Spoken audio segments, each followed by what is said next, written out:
also was a spoilt and lazy boy with sweet tooth.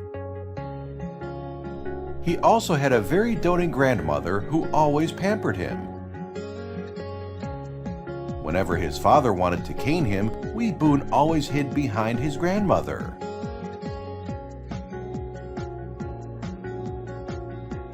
When Wee Boon was at his own home, his mother would always give him a huge pile of worksheets. As Wee Boon did not want to do homework, he would always say that it was a tall order.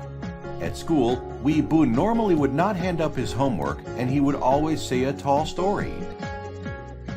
However, his teacher would not be tricked by him. During remedial time, he would play truant and go to the basketball court to play. Wee Boon was so sly that he asked his friends to look out for his mother. So, finding Wee Boon was just like a wild goose chase. Wee Boon did his term test in school, and he scored very badly for his science. When they went back to his grandmother's home, Wee Boon's father took out a cane, ready to beat Wee Boon, and he would slip to his grandmother's back. His grandmother was always ready to protect Wee Boon, and as a result, he was spoiled and he did not learn to work hard. 1 month later, Wee Boon's parents needed to work overseas for 1 month. The moment they left the house, Wee Boon felt that he was just like a bird freed from the cage, freedom at last. On the first day of staying with his grandmother's house, Wee Boon brought her to the Entuck supermarket.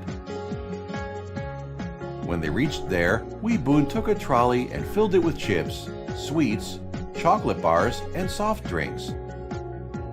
His grandmother told him not to buy so much junk food as they were not healthy. Wee Boon knew that his grandmother indulged him very much, so he started throwing his tantrums. His grandmother had no choice but to give in.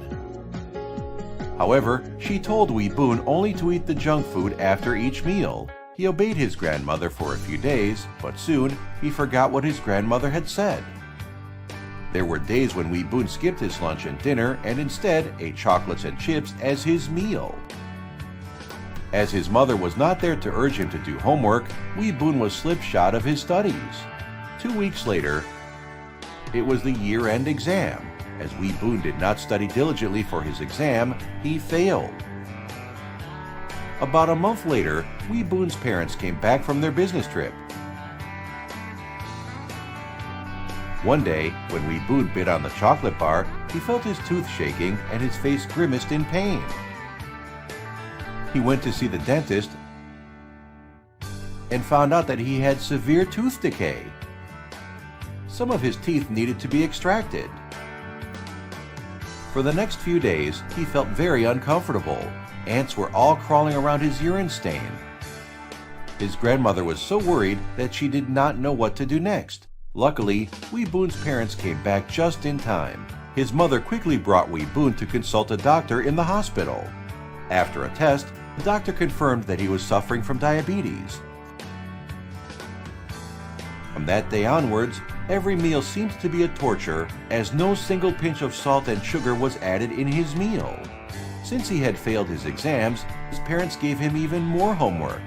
After this incident, Wee Boon really learned a lesson. He realized that he should have more self-control, and the lack of self-control causes him to suffer incredibly.